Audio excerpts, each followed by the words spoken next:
Hello my lovelies, hopefully you can hear me all right. After a bit of a rocky start, I done my own cards and then went for see what messages we have from the fairies for the collective energy at the moment, and the card that came out was the High Priestess. She's pausing in meditation, if you like. She's got her eyes closed and she's just feeling things out at the minute.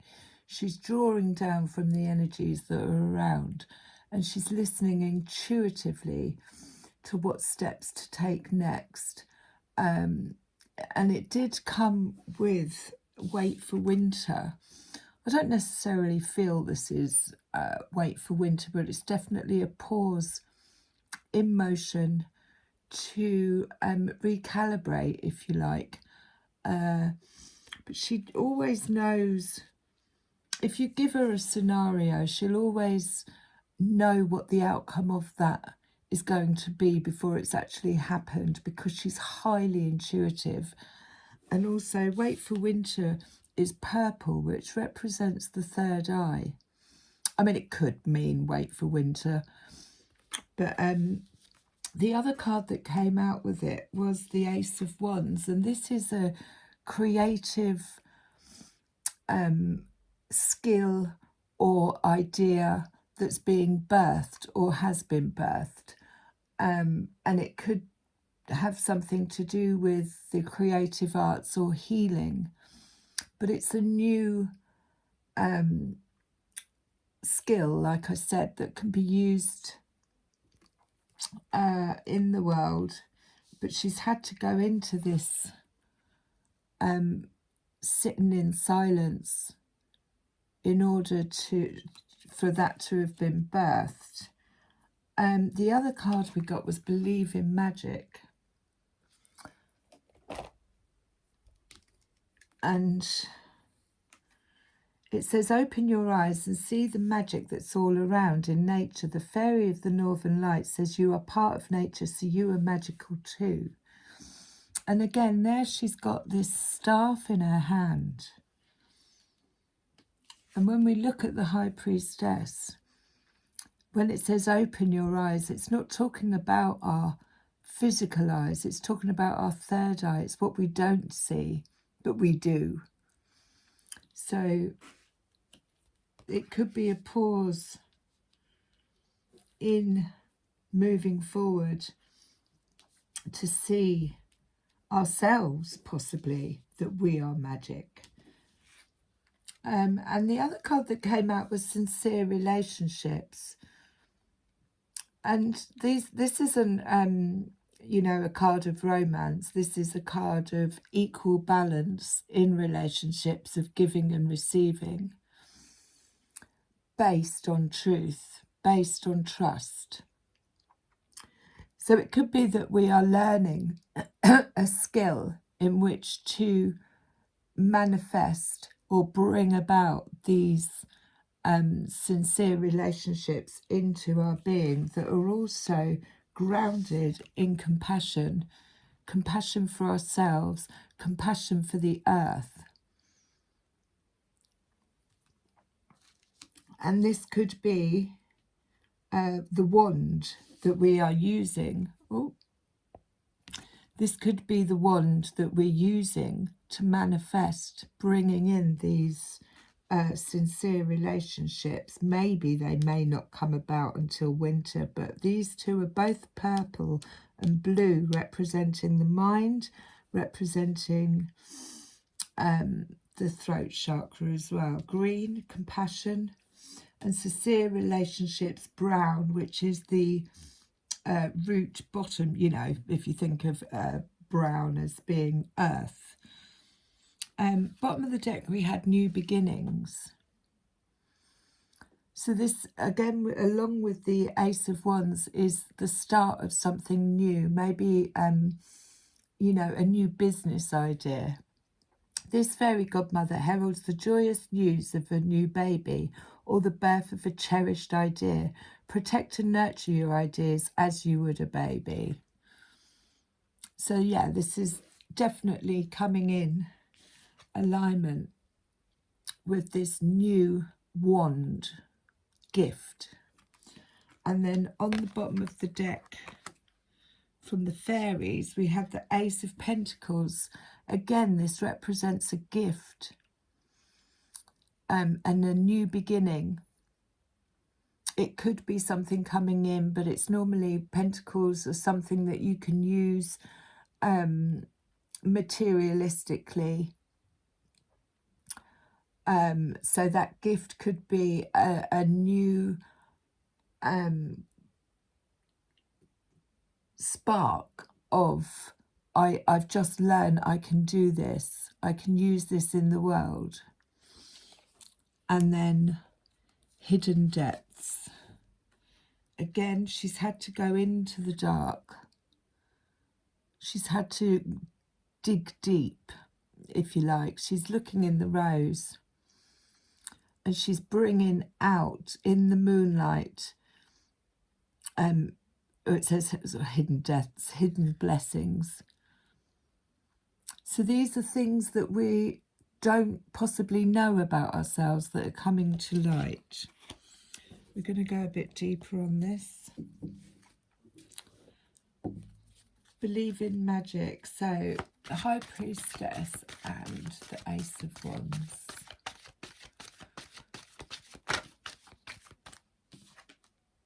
Strength. This is inner strength. See how she's on top of the dragon. She's mastered the dragon. The dragon's not in control. This is having the inner strength in possibly being patient, inner strength in not rushing forward, inner strength in speaking one's own mind, responding rather than reacting. Again, there's a lot of green in there. But this is what has been called forward with the High Priestess. Oh.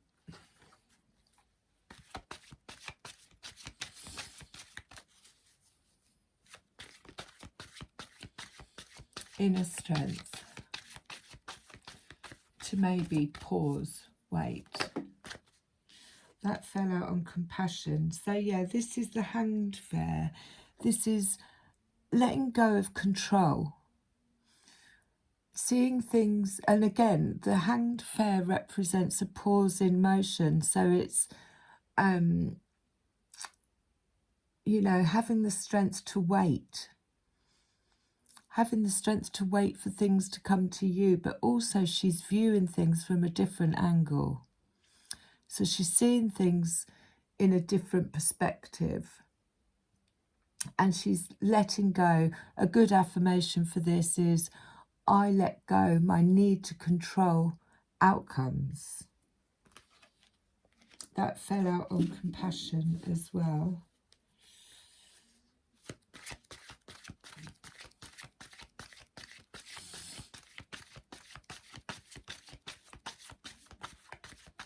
You know, we live in a world where we're continually pushed to rush, get things done. Queen of Swords. So the Queen of Swords is very articulate in with her boundaries and saying, no, this doesn't serve me. She's, you know, not like the Queen of Cups is heart-centered and compassionate. The Queen of Swords doesn't have a problem with cutting ties with things that no longer serve her. And these could be inwardly, but we need the Queen of Swords in order to move into the High Priestess so that we're not distracted. She doesn't get distracted. She knows exactly what she's doing.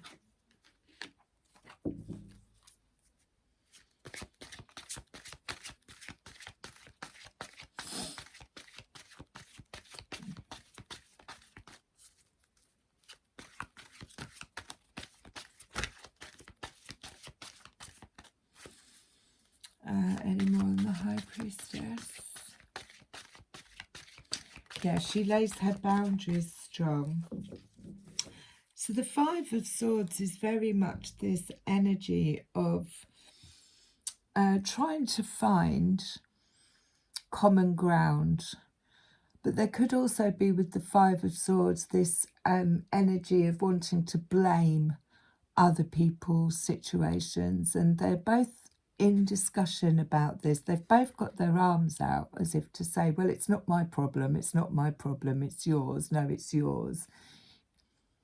So there's a little bit of Five of Swords energy around this, when the Queen of Swords needs to come in and say, no, you know, let's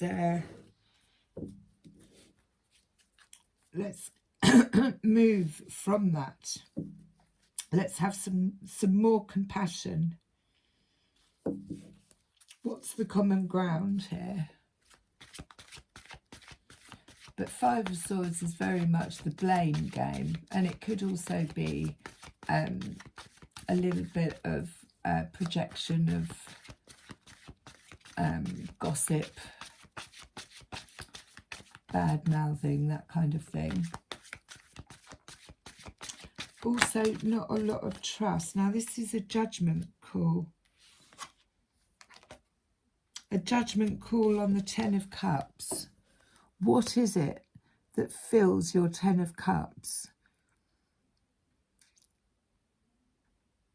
The judgment call is a wake-up call. It's the 11:11. It's the right, let's have a look around and see what is serving me, what's not serving me. Let's inspect these cups. Let's see if they're based on sincere relationships and compassion.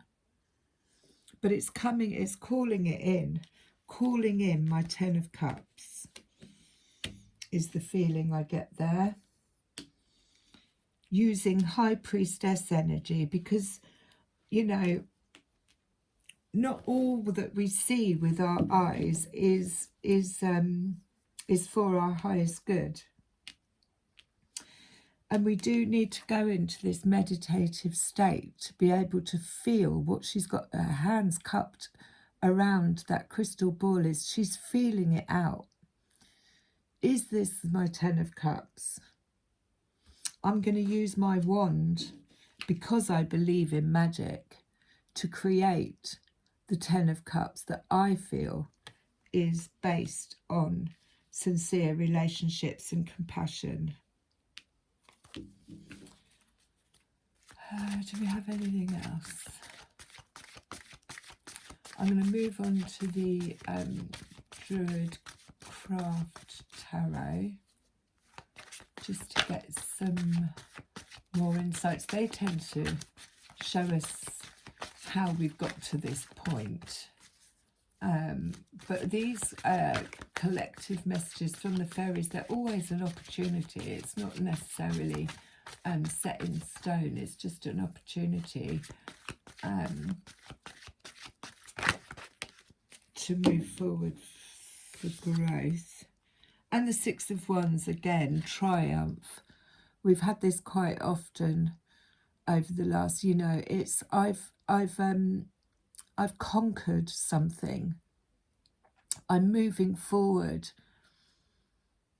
with my dragon. He's just birthed, so I've just birthed a new journey, if you like, because when we see the dragon, it always represents, you know, getting on its back and taking flight. Well, I've just birthed it again.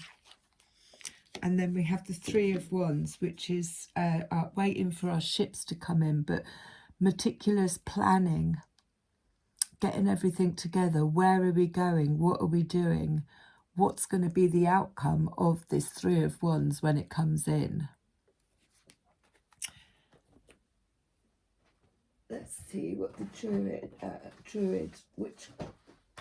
Druid Craft Tarot want to bring to the table.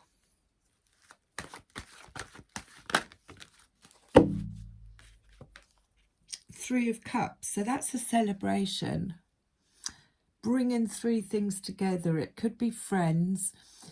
It tends to be, you know, your vibe attracts your tribe energy of finding people that are all on the same wavelength and celebrating in that reunion, if you like. It can be people coming back, but it's definitely a card of celebration. And that landed on the Six of Wands as well. So maybe that's the triumph that's coming in.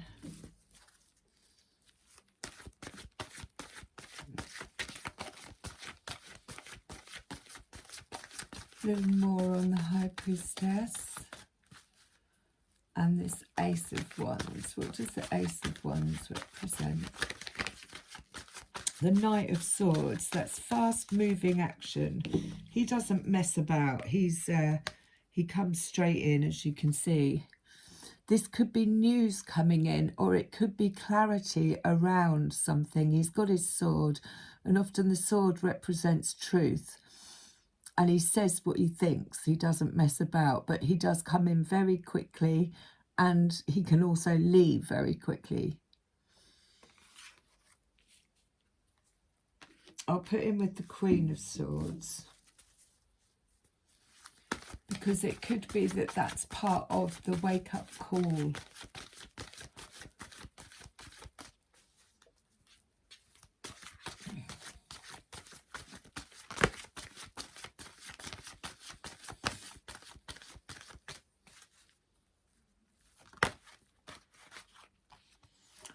Flipped there, and the Lord. So this is divine masculine energy. The Lord represents solid foundations, can represent systems, you know, but it's very methodical in getting things done. Headspace, making plans, organising people, places. It could actually represent a man, a father figure almost. But sincere relationships, I'm going to put him up there. It may need the energies of the Lord to build the foundations that are needed for this new venture, or this new creative idea that's come about, because he is more in his head space than his heart space in getting things done. And like I said, he represents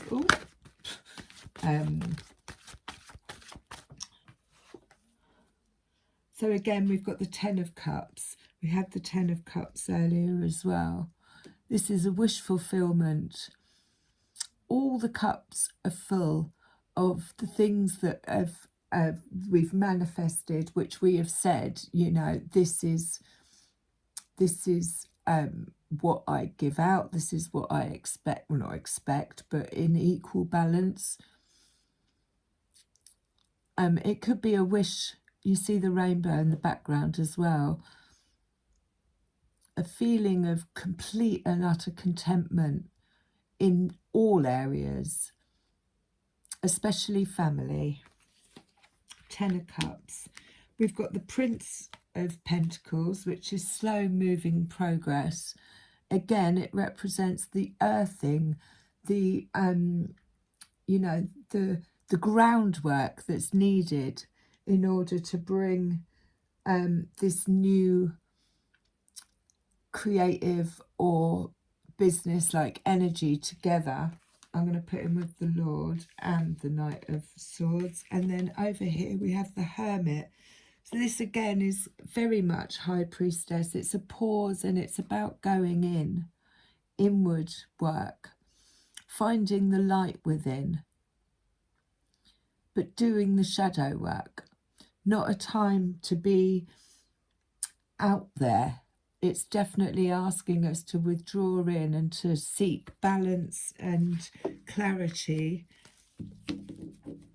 around building these new foundations, believing in magic, we are magnificent manifestors, and with these wands that we're being given, sometimes these wands can actually be you know, psychic skills or anything in those works that has been hidden from us or passed down through generations, that's actually just coming online. At the bottom of the deck there we have the sun, so that gives the radiation and the energy of fire to anything that's starting. As you can see there, new beginnings. There's that beautiful energy of the sun that's pouring out on it, to give it the fire and the compassion and the happiness, the joy that it needs in order to get going. But sometimes, you know, it takes strength to go into hermit mode. It takes strength to say, no, I'm sorry, I can't do this at the moment. I need to withdraw. I need to tune into my high priestess energy to feel out where I'm going next. And to bring in, because all the time we're distracted by external influences, it's a lot harder to harness the energy that's needed to create magic in the world. Let's see what the labyrinth fairies have to say. So again, we've got Avril the parrot, and he speaks. He's pointing at his throat chakra, number 50. I mean, I know we've had him before, and he keeps popping up. So it's communication.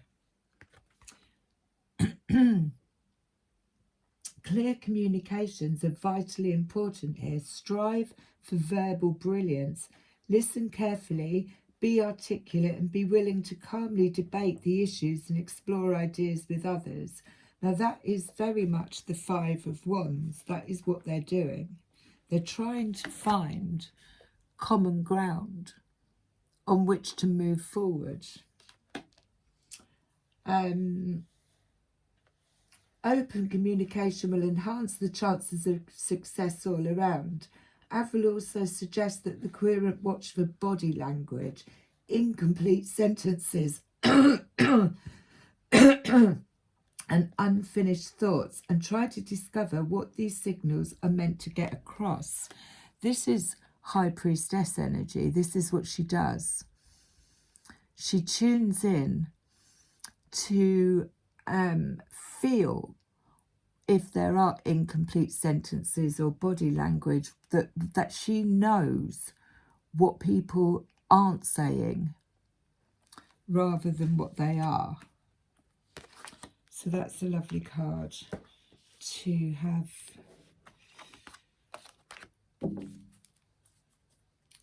What else have we got? Oh, where did that plop from? That's the Ten of Cups. I must have picked that up accidentally.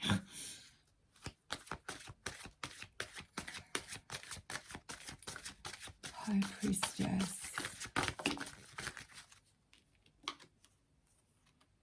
Fairies of the future. Again, this speaks of moving forward, but I think there is a little pause in this moving forward. They're all facing in one direction, but again, they're feeling it out to see which way to go, what's going to be beneficial. And there's all different characters here, so it's a very collective journey. Be here now, guidance and moving forward. I shall hold that there. These are the fairies of a bright future and are essential companions on our journey. When these fairies appear, it is time to consider where we have been and where we wish to go. There are many opportunities and many potentials, but we must choose a path and then take a realistic, practical steps to bring the desired future into being. This is not a time to wait for things to come to us, but to step forward boldly to meet them. We may do this alone if we wish, or in the company of those who share our goals and dreams. So again, it's about finding our tribe, finding, you know, the people that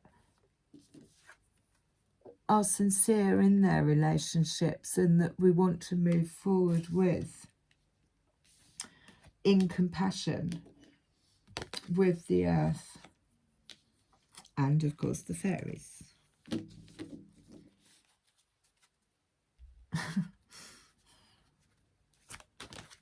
Oh, Penelope the Dream Weaver, number 28. Again, she's got very high priestess energy about her. She's got her eyes closed. She holds the ball in her hand, if you like, and she's, again, tuning in to see. Number 28, she's tuning in to see what feels right. Is that 30? Seek visions and inspiration. Be aware that they often are subtle and require close attention. Fantasies, dreams, and daydreams are all places an inspirational fairy can contact us, but she also can pop up in unannounced in the midst of the most ordinary of activities, in the bath, washing the dishes, driving the car, or anywhere else that our mind is half occupied and half running on idle.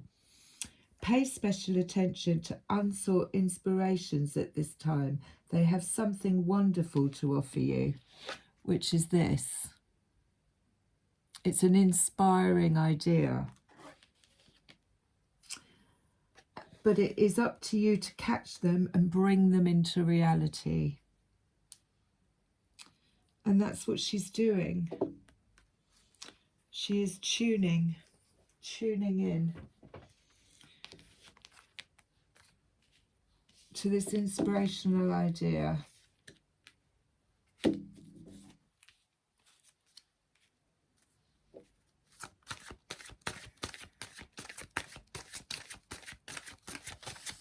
One more. What would the fairies like us to know?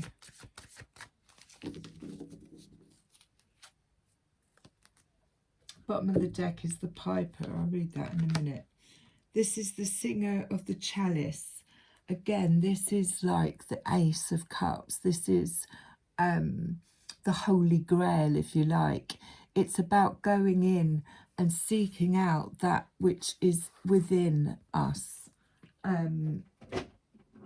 Something that we you know, could possibly fall in love with. Number 12.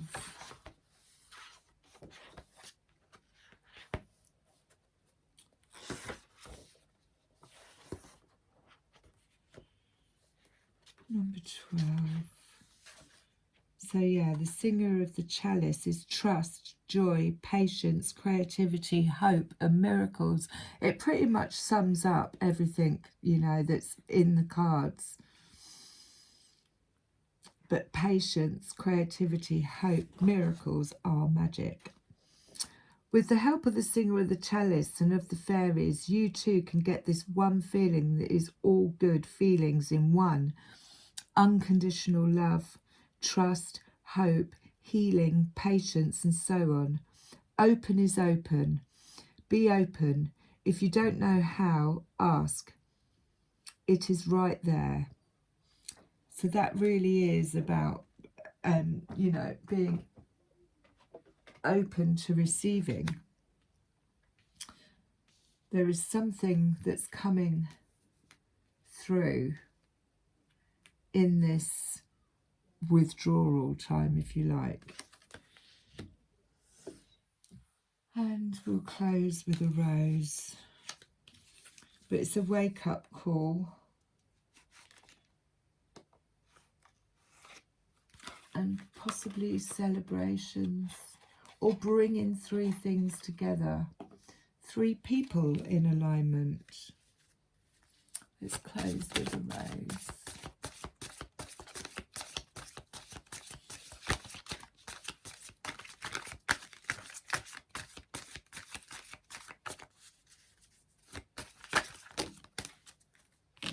We've got two.